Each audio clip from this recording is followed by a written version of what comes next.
Well,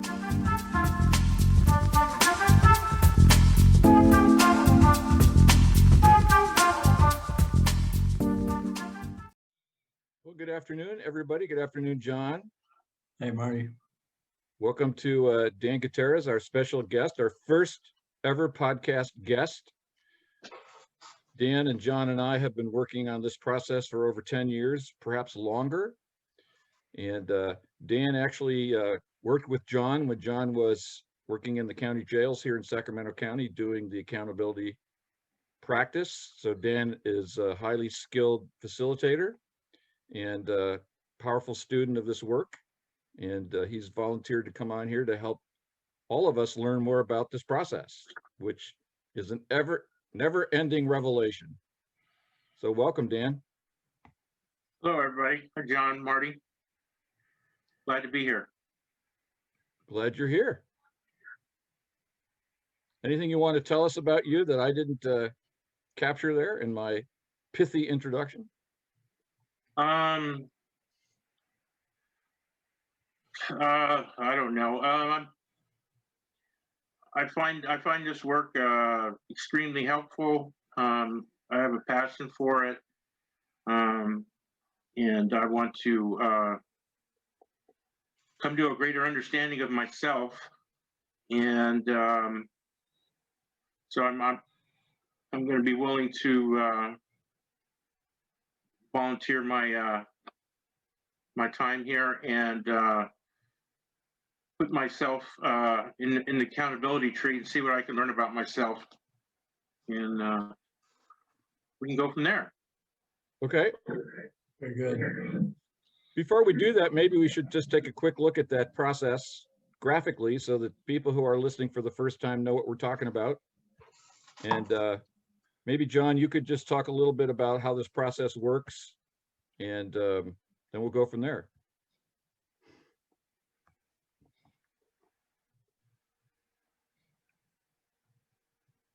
Wow, that's real simple model that'll work. Yeah, we stripped it down just so that newcomers could get the essence. There you go. Yeah. So the accountability process is a tool to ferret out subconscious beliefs, perceptions, and patterns of behavior that were developed in our early childhood, teenage, and depending on how old you are, what decade after decade, have been sitting in the subconscious. Albeit they subconscious, they were active in our decision-making process.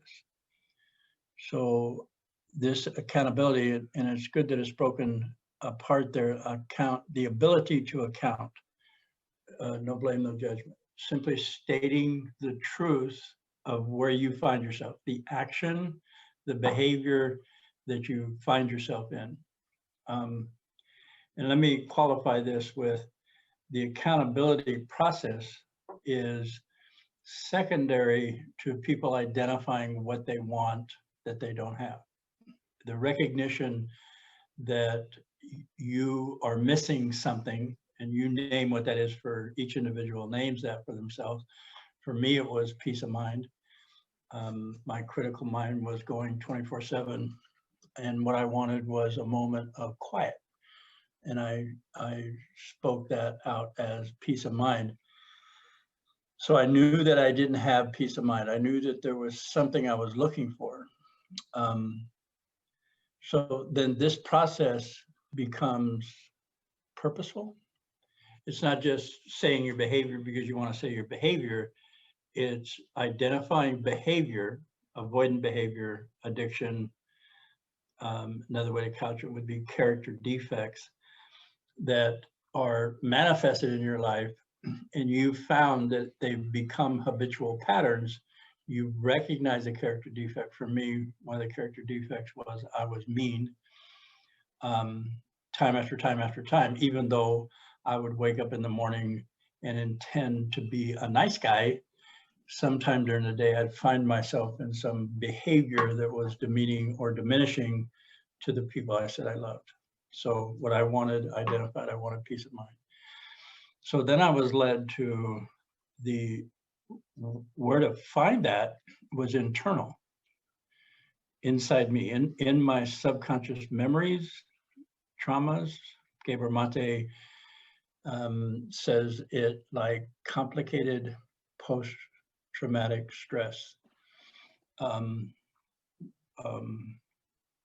in the identifying of the behavior, just stating the truth, I mean, without blame or judgment, which in itself is a remarkable feat, just to simply say, I mean, and then the emotion, that truth, which is my truth, I don't want to say triggers, but puts me in my emotional body.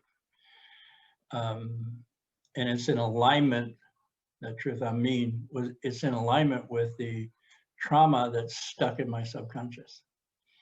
And that process of saying the truth, I mean, just being with myself without the critical mind going, just simply feeling the truth of that, I could access what was hidden in my subconscious, covered up by the trauma, which is my authentic, original essence, energy that spoke to me then through this trauma. And what came to me after stating, I mean, feeling that, just being with that, it is my intent to be loving, caring, and nurturing. And that intention added to the subconscious pool of information that now holds that intention. And it began my journey of recognition of myself. I was able to separate myself from my behaviors, which was mean, character defect, mean, and see that meanness was simply in alignment with the trauma I experienced, and it was a way to keep me safe. Now, that's not to say that me being mean did not hurt my partner, my children, and the people around me. And I was able to incrementally, over a period of time, manifest kindness. So there you have it. In the version that you have in your workbook, John, it's got red lines from the bottom, intentional living choice, all the way back up, like in the shape of a heart to the top, which we call repeat. Right. The value of this process for me, if I could just add, is that this is always an in the moment process. It's not about what's happened yesterday or what might happen tomorrow. It's how I'm feeling or being agitated, or I'm self-judging in this moment, and I'm feeling stuck with it. I'm feeling I'm in a compulsion, and I can't dispel it. And so this is a process by which I can not only find release in the moment, but it's something, like you said, I can now implant a newer, more powerful, more liberating intention for what I want, instead of the feeling that compulsion has raised in me. Right. And the only caveat I would have with that, Marty, is that I could remember a situation where I was mean to somebody, and then in that memory bring back the feeling or the self-recrimination, the situational, and I could actually draw that to the moment, right? So that I could work on it. And you're right, everything is done in the moment. Right. So that was why I was saying that it's not something that I'm feeling yesterday, it's something I'm feeling right now. Yes. And that's why it's so powerful, because it's a present moment tool. It's not trying to recover memories, or it's not trying to plan a future. It's to feel the truth and be present with who I am right now. Yes. And in that experience, decide whether that's what I want to continue to have. Correct. I become lucid. That's why the choice is at the bottom. I'm finally at lucid choice. Ram Dass wrote a book, Be Here Now. Eckhart Tolle wrote a book, The Power of Now. This is an example of the now moment in a healing, intentional, specific, focused way. Right.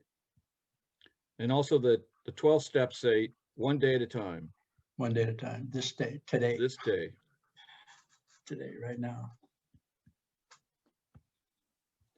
Well, thanks for that that brief introduction to this process to those who may be coming to this for the first time. And so Dan has something he'd like to work on in terms of something he's going through right now. So I'll turn the mic over to you, Dan, and thank you for volunteering. So what is it that I want that I either had and I can't sustain? It's connection with the people that are in my life. Specifically my my girlfriend. Mm-hmm. I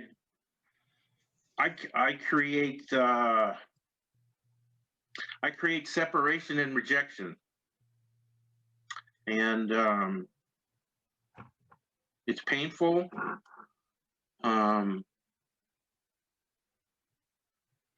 It's gotten to the point where I can see it on her face, the way I talk to her. I'm critical, I'm demeaning, I criticize, and it's painful. Mm-hmm. So I want to be accountable for my violence towards myself and others. The truth is, I'm critical, I'm demeaning, I'm criticizing, and I create separation. Let me offer, you said violence, and there's some people who haven't heard this before. And to explain that, violence is anything emotional, verbal, and then the physical. Usually when people hear violence, they go to some physical altercation. And it's actually a style of communication using emotional coercion or violence, either emotional, verbal, and or physical emotional coercion. So the emotional coercion, although it's not spelled out as violence, we use words like rude or mean, dismissive. And violence is intended to tear down your partner, to make her less, that there's a justification internally. And physical violence, you can handle it because you have evidence, you have a bruise or a mark or a soreness, physical soreness. Emotional and verbal are, in my mind, more devastating because there's no physical evidence. You feel hurt, and yet to point to it specifically, it becomes difficult because the language we use in this society keeps us away from the truth of our actions. And it's actually, in this context, in partnership, a communication style. Violence is a communication style to get what you want, even though it very rarely works to get what you want. It works to get what you want subconsciously, which is separation.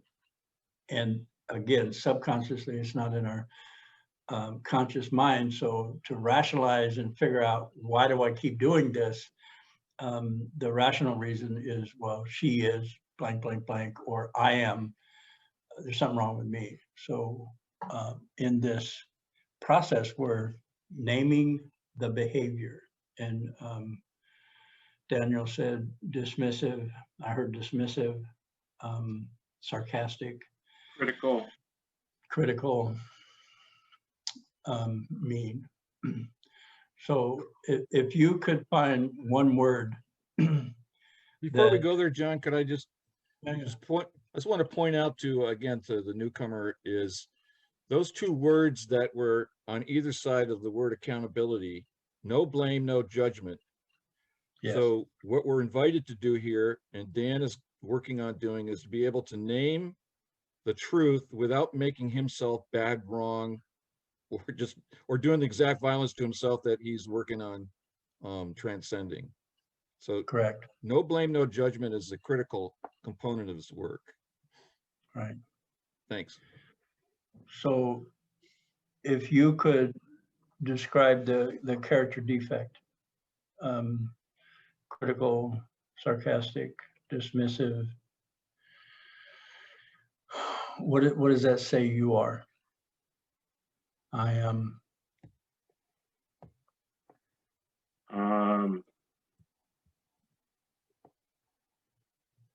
I'm mean. okay. When you hear yourself say, I'm mean, is there any resistance in you or repulsion? No. Okay, so we're looking for that word that creates this resistance of ownership.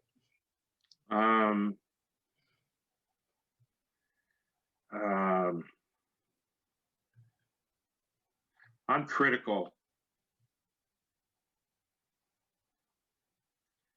I'm critical. Can I offer you like a descriptor? How does I'm critical to the point of cruelty? That's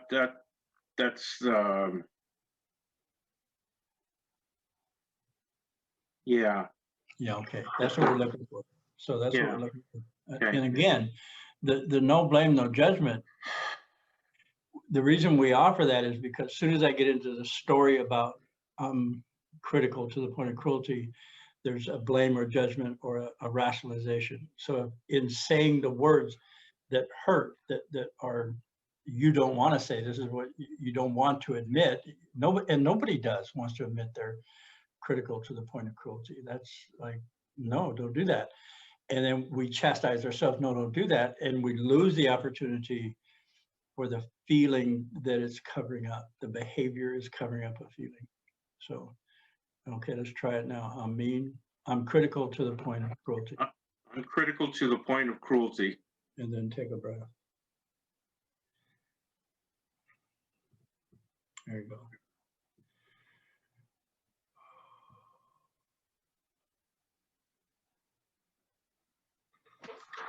Yeah. So based on that feeling that you had, what do you want?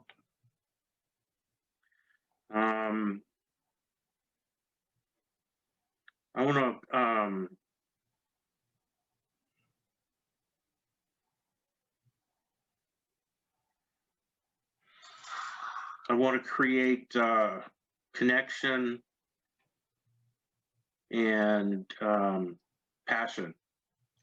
So what attribute would you have embodied that would enable you to create connection and passion?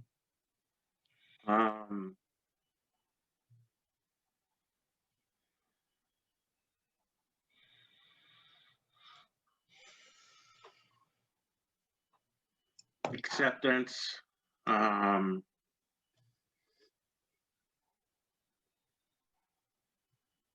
compassion. Okay, so you use now we're going to use the word intent. You've identified what you want. And it's my intent. I intend to create acceptance and compassion. Okay, so just notice how you feel in your body.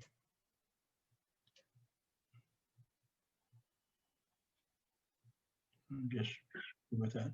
Now I'm going to offer you to say it a different way, and then again, notice what you feel in your body. And the difference is I intend to be accepting and compassionate. Okay. And try that. I intend to be accepting and compassionate. And then notice what you feel in your body.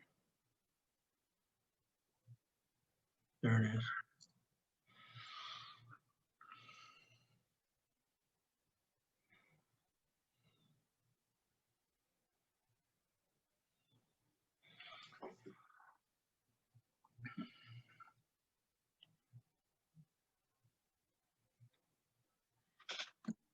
Yeah. So what came to your mind in that moment?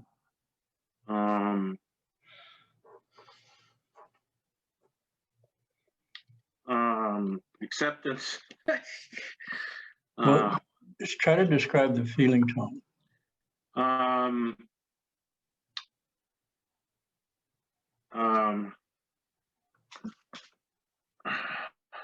Calm.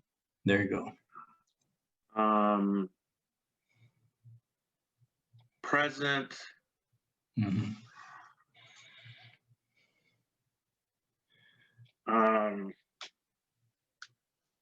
No self-critical voices going. Right. Everything's just calm. Yeah. Let me offer you a couple word descriptors. What? Quiet and spacious.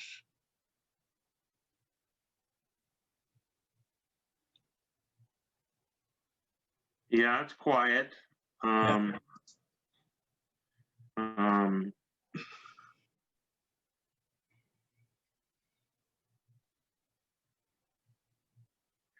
Yeah, it's peaceful, serene.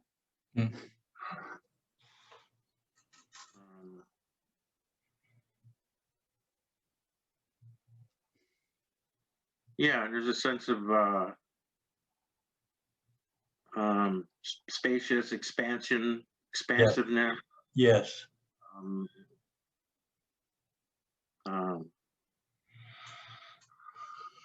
And I'd like to thank you, Daniel. And I'd like to say that that's the feeling I want to say I have.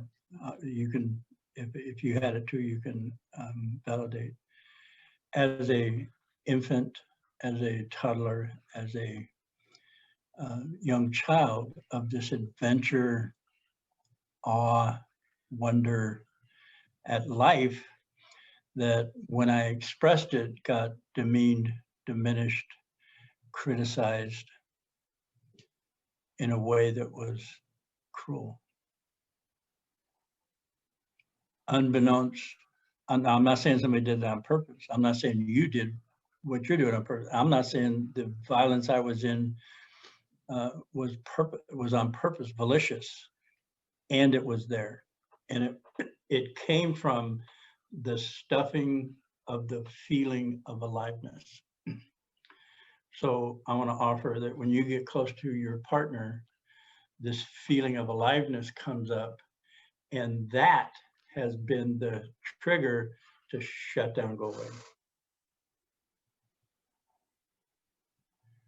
And you survived shutting it down, so your body says, do it again. Somebody's getting close. That's where the pain comes from. Shut down, create distance, create separation, create the atmosphere of separation. I'm looking for a word, it's not coming to me. So the critical to the point of cruelty is in alignment with what happened to you as a child. My experience of this was that I became critical of myself. The violence I did to myself first, and then it was relegated to my subconscious. So I was not aware that I was being violent to myself, which creates a resentment, bitterness, contempt. Unresolved gets transmitted to the people around me that I say I love. Yeah. Wow. It's like, I'll abandon me before you can. Mm-hmm. I just had the experience of my behavior being, seeing the impact of my behavior mirrored back to me, and recognizing that's how I felt when it was done to me. Yes. Yeah, and it was just, Take a breath and be with that. it's just,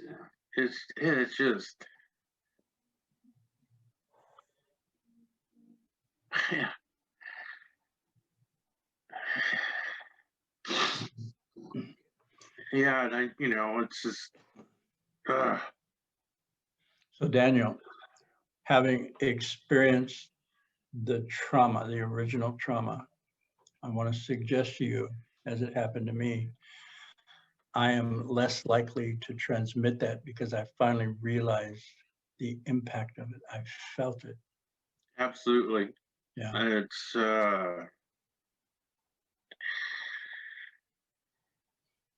yeah.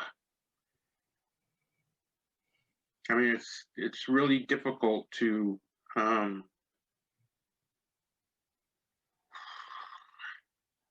I would, difficult to own that that's what I create, and the impact is just horrendous. monumental. Yes.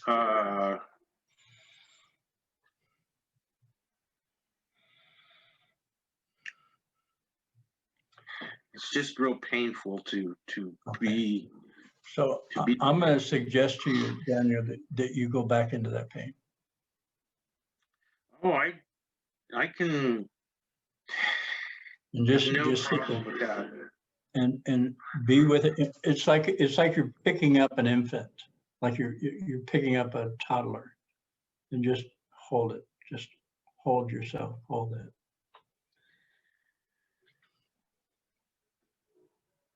There you go. There you go.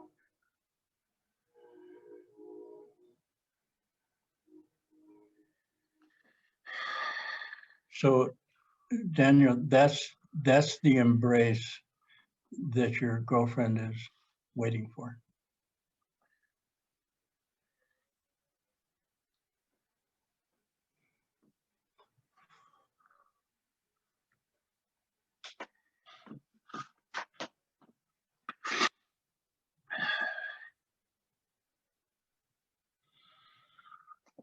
It's so bad that I don't want to get close to her because I feel I'm going to hurt her some more.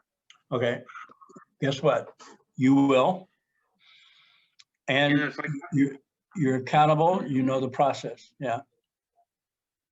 it's like, how many more times can it happen before,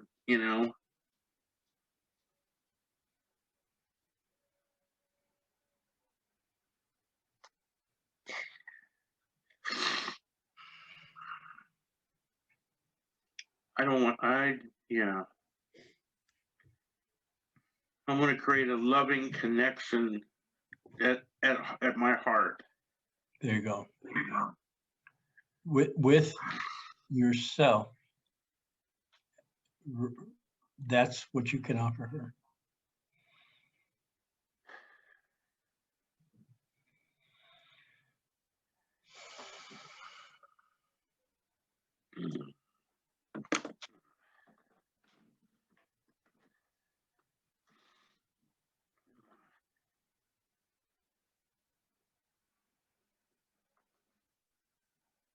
There you go. There you go.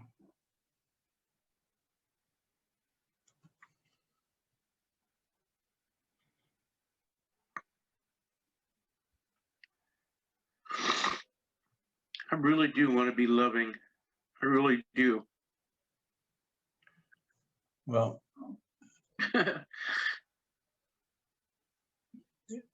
after creating that intent, you won't be able to stop yourself. You will be accepting and compassionate in spite of yourself, just like you were critical to the point of cruelty in spite of yourself. It's this subconscious pull that motivates that behavior. I tried until I was 50 years old to stop it. Stop it, John. Don't do that. And that's what I say to myself. Don't do that. Stop it. What are you nuts? Stop it. And every time I did that, it would come out more vehemently. I don't know how you say that word. Right. So in this process of, my statement is I'm mean to the point of cruelty, and I take pleasure in it.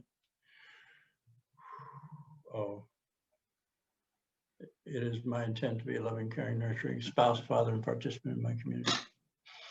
And I find myself being a loving, caring, nurturing spouse, father, and participant in my community in spite of myself.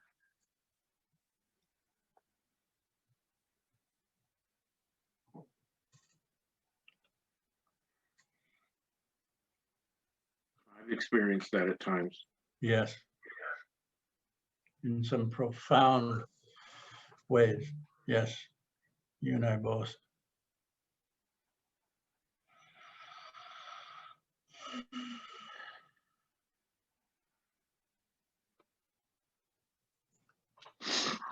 Yeah.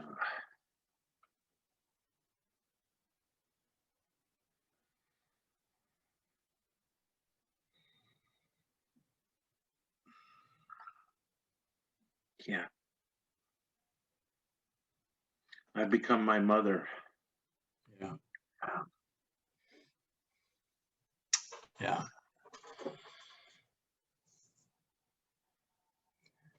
Based on that truth, what do you want?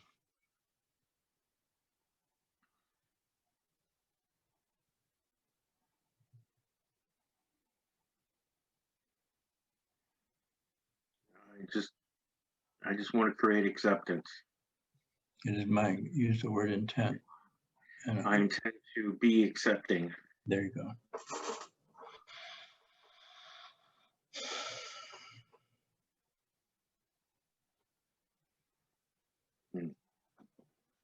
Uh,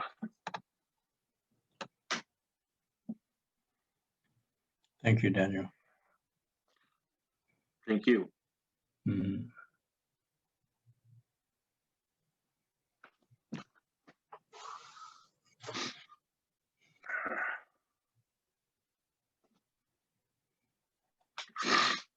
Uh, Thanks, Dan and John, for demonstrating how this process works in real time. For those of you who have been paying attention to this podcast and might be curious about your own experience in this work, we have several meetings that are available to you on Zoom. There's a Monday night and a Thursday night meeting at 6:30 Pacific time. There's a, for men, there's a Tuesday night meeting at 6 p.m. Pacific time.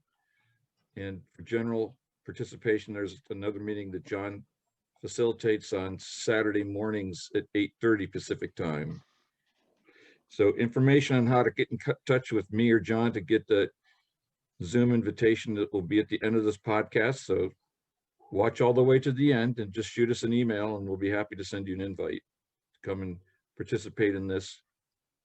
When you come to a meeting, you're not required to do anything. If you want to just sit and listen, you can do that. If it's on Zoom, you don't want your face on camera, you can put your video on off. And if you want to come and you've got something on your heart or something that's stuck in your craw that you want to work on and get some relief for, you can also ask the facilitator to do some work. This is what we do in our meetings.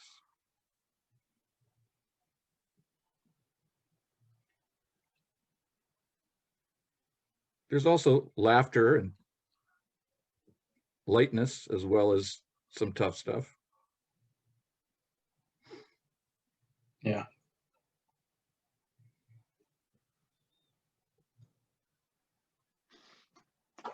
Have you, Daniel, have you created a name for your Tuesday night group? yes. We call it The Cave. And that's based on, I believe it's a quote by Joseph Campbell, who states that the cave that you're afraid to enter is the cave that has your greatest treasure. Yeah. Yeah. Wow. So we have the Rusty Nail Club, we have the cave, we have digging in the dirt. Catch the themes there? yeah.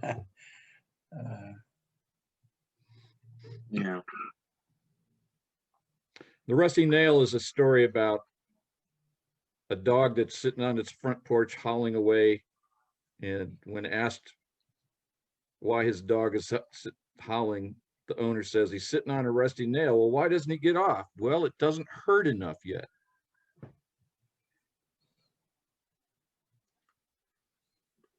Yeah, I'm familiar with that.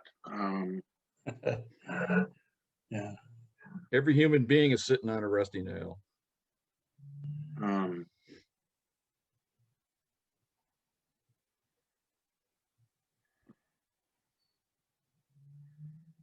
um, I,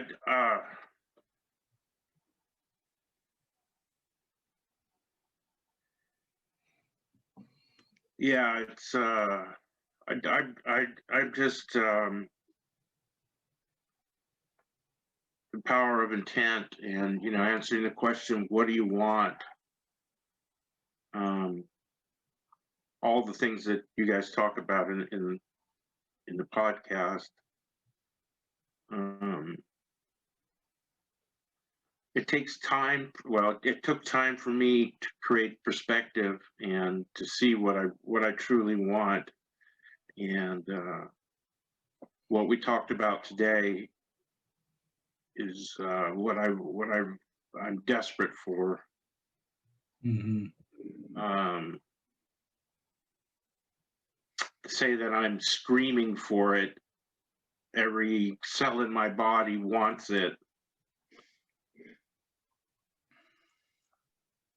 And the struggle I have is that I have something and I have energy inside of me that won't let it happen. I mean,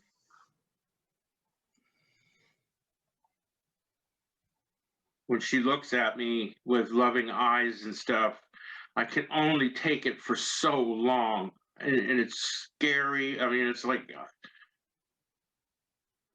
you know, what's wrong? And it's like, I don't know. Just don't look at me. Mhm. Yeah. And it's like, really? It's like,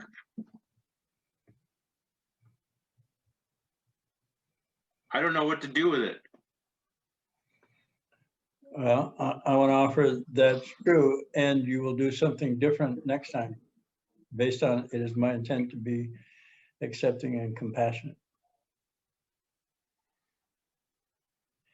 See, I want to say novelty. I don't know if that's the right word. The power of this work is that it automatically changes behaviors, so we continue to observe ourselves and then be accountable. And my experience of that, the first time I was in this program, the need to be accountable came up 50, 60 times a day, where now, if when it happens, it's a large space in between the last time it happened. I go weeks, sometimes months without finding myself dismissive or sarcastic or in feeling inadequate, and then I go back to, I do it again and do it again. And that grows my capacity for what I want, which is to walk in beauty, peace, and compassion with an open heart and open mind. And every time I repeat this process of accountability, that heart space grows, and that space and that serenity and that place of just being okay with me being me. And it led me to a point where one time looking in the mirror, I actually liked who I had become. It was like, oh my God. It's like, and my experience of looking in the mirror before that was every time I saw my reflection, the dumb shit, why'd you do that? What's wrong with you? You're stupid. Do on and on and on and on. And I remember the first time looking in the mirror and not having a critical thought, just looking. Now it's like, oh, you rock, John. This is cool. Yeah, I can identify with that a lot. Mhm.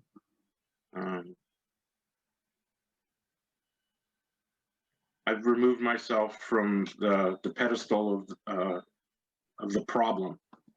Mhm. See myself as the problem anymore. Right. That needs to be fixed, needs to be tuned up, Right. needs to be reconditioned to be presentable, good, worthy.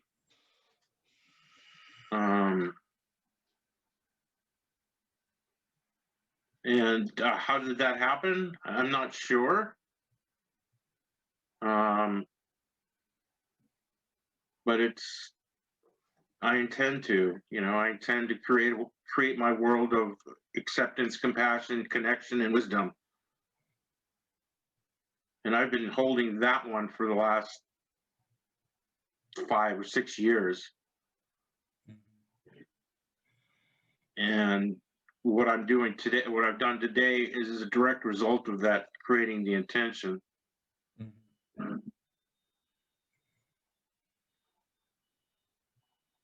And I always thought that the intention, the view was, it was out here. What I've realized is the intention has changed the inside. Yes.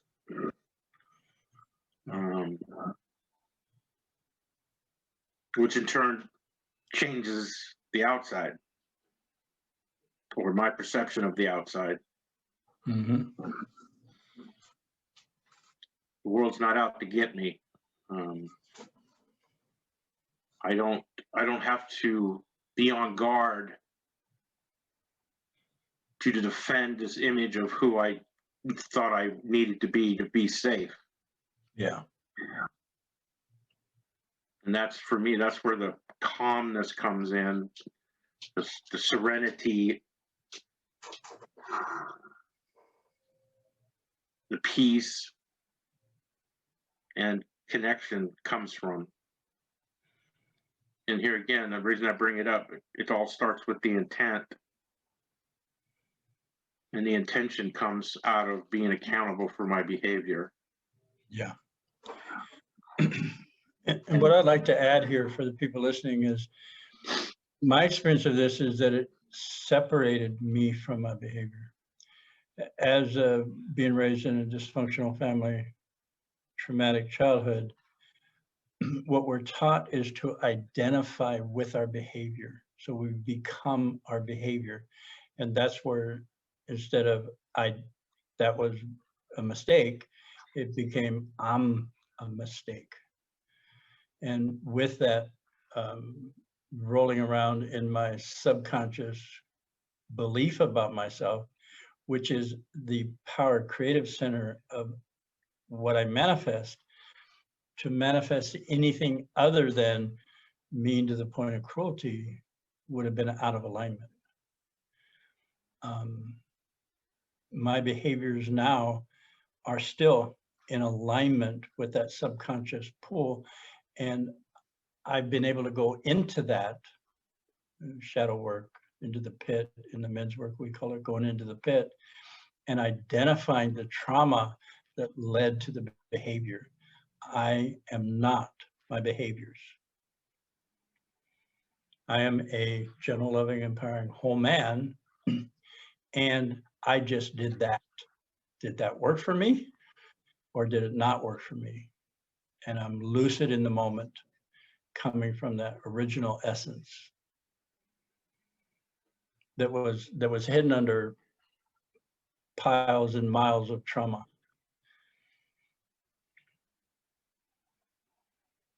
The pain. The pain.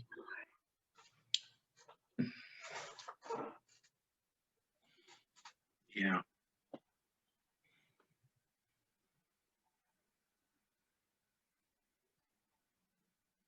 I'd also like to add that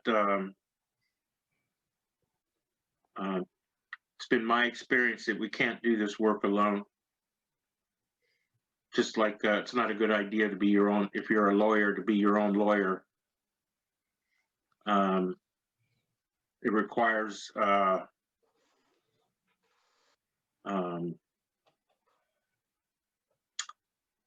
unconditional witnessing. Yeah. Objectiveness.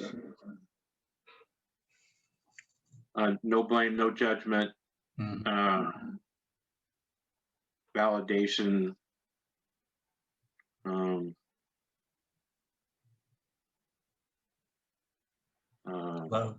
Love, unconditional love, compassion, and acceptance.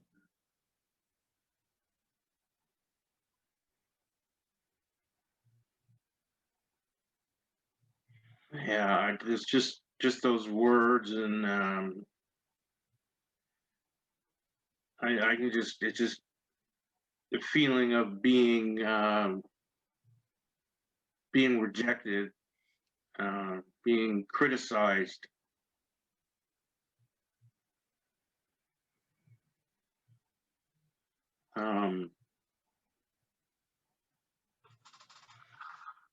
Being joyful and exuberant and carefree and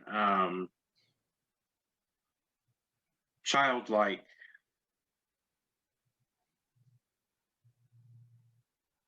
Was not the standard that I had to model. Mhm. So part of me had to I had to suppress parts of me that weren't acceptable. Right. Which I have identified as my awareness of alive, being alive. My feelings and expression of life became the enemy. It's insidious.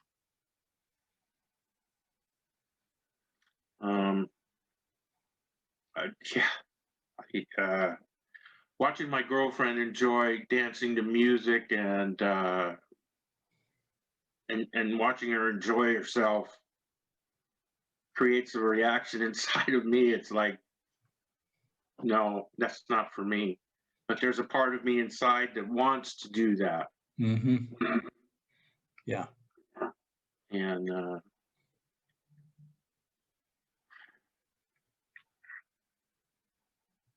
yeah.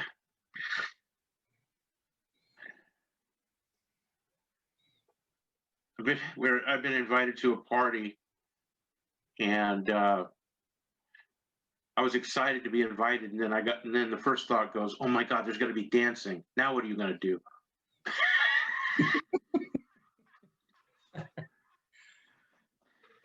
My God, and it's 3 months away here, and I'm already going, "Oh my God, what am I going to do?" It's like, oh, okay. There's nothing wrong. I mean, I'm at choice. I continue to do that, or I can be accountable to go, okay, truth is, I don't know how to dance, or I don't know how to. I have a fear of letting myself express myself Yes. unbounded or Uninhibited. uninhibited. I'm a 60-year-old man, and I have that fear. Mm-hmm. But yeah. So what do you want? Well, okay. I want to dance with my girlfriend and have a great time. I want to have a great time and be me. Mm-hmm. I intend to be me.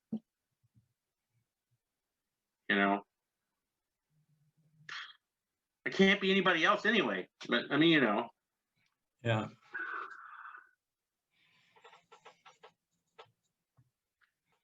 it's exciting to get to the point where this starts to make sense.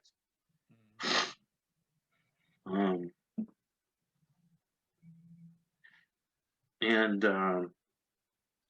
for me, the struggle that I have is to try to communicate the importance of the understanding of having a conscious mind and a subconscious mind, and being able to describe the functions of both and the relevance of being able to understand that my motivations and my behaviors come from learned downloaded conditioning. No blame, no judgment.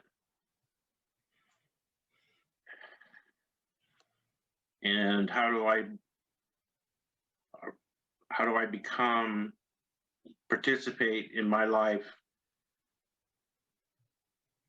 becomes the accountability tree. It's the way to your authentic living.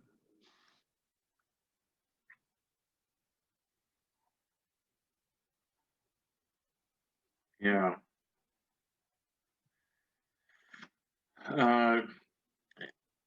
And there are no shortcuts. Damn. It's, for me, it's a process that I can't go.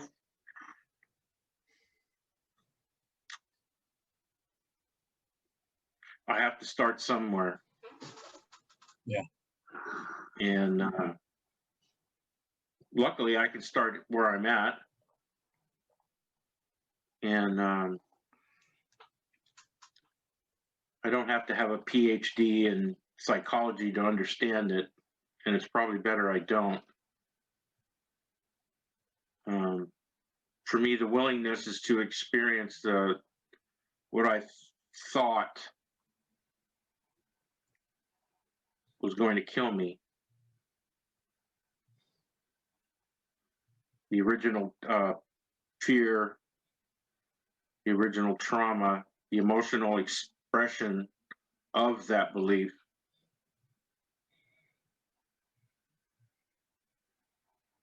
Because without the emotional component of this work, I don't know how things going to change. Yeah, we're human beings, planet Earth, biochemical, electromagnetic beings, motivated and operated through emotional impulse. The biochemical are the you have part of them are neurotransmitters, hormones. There's some more. The electromagnetic is our feeling body. So the biochemical without the electromagnetic gives us the capacity for rationality, logic, and rationality, rational thinking and logic do not work in relationships. So without the electromagnetic feeling connection to ourselves, it's all intellectual and dry. And for me, I could use the word offensive to the other person. And that's where the critical mind is, up in the biochemical part of us. And I would suggest that that's a process in which a 2-year-old kid designed without any conscious awareness how his thinking was going to be, so that that thinking would support staying safe. So that capacity to cut off feeling is part of the defense mechanism from the very beginning. Yes. Yes. And that's why it's so important. That's why this process, it starts with the emotion. It starts with getting us into the feeling body. And for many people, it takes practice. It takes practice, and it takes skill from the group and the facilitators to help people find just where am I feeling something? Yeah. Oftentimes people will set intentions I intend to feel my feelings, as a way of deepening their commitment to themselves and creating the lives that they want to live intentionally.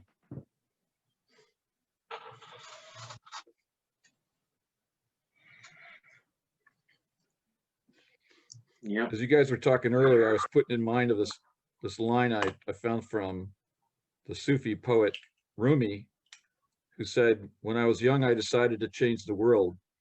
Now I've decided to change myself."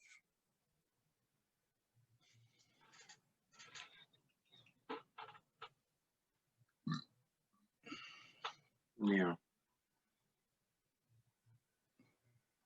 And as Dan Well, said, I choose to do this. I choose to do this with you guys and everybody else that wants to be part of the party. Because you might consider this is a form of dancing, Dan. I'll consider it. Okay. It won't hurt.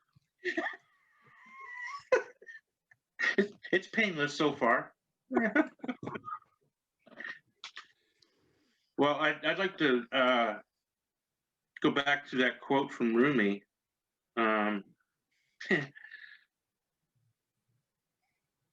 When you change yourself, you change the whole. You know, we're all connected. We're all one. We're all part of the one. So how for me, that's another reason. I don't know if that's another reason. That's led to this experience of what's. You spoke to me, Marty, about it. You feel safer around me, and I got the quote, or I've got so much stuff. I don't know who I got it from, but I'll give John the credit. What's good for me is good for my community, and we're all part of the community. And if you're happy and you're full of life and vibrance and living your life the way you want to, that's good for me. Mhm.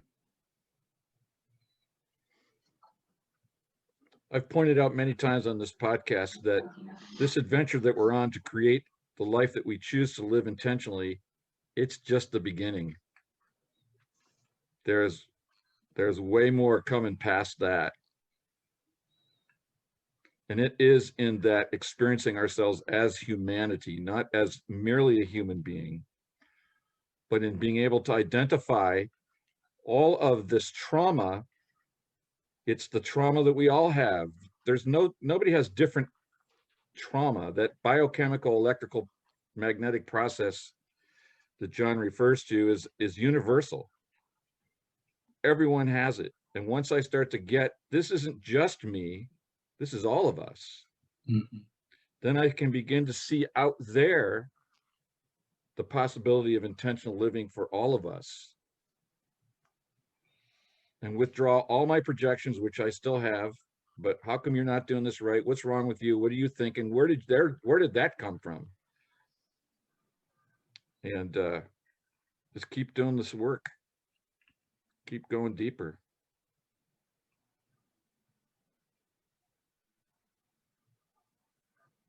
All of us in this time together here have been doing this for a long time, and I can't imagine not doing it till the day I die.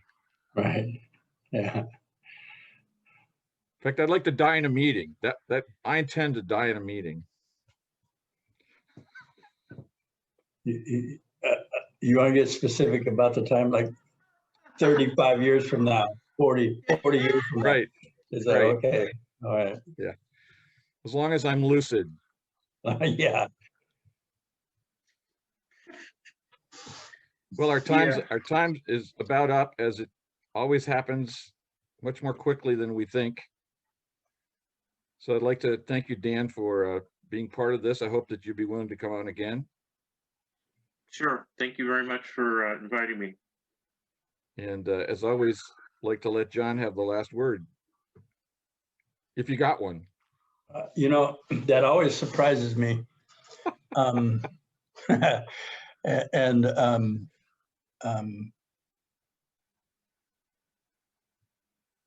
what's coming to mind is thank you, Daniel, for exemplifying what this looks like. and be the willingness to be vulnerable and open and transparent in this podcast. I really appreciate you. And I appreciate you, Marty, too. Back at I you, love you John. too, John. I love you, Marty. Love Same you. with me, Dan. In fact, I want to learn to love, I intend to love myself the way I love you. There you go. Something Dan helped me with at the Tuesday night meeting. So, all right. So thanks, everybody. Again, if you would like to participate in one of our meetings, just stay tuned and get the information on how to contact me or John. Shoot us an email. We'll be happy to send you an invitation to join us on Zoom. Thanks, everybody. Thanks, Marty and John.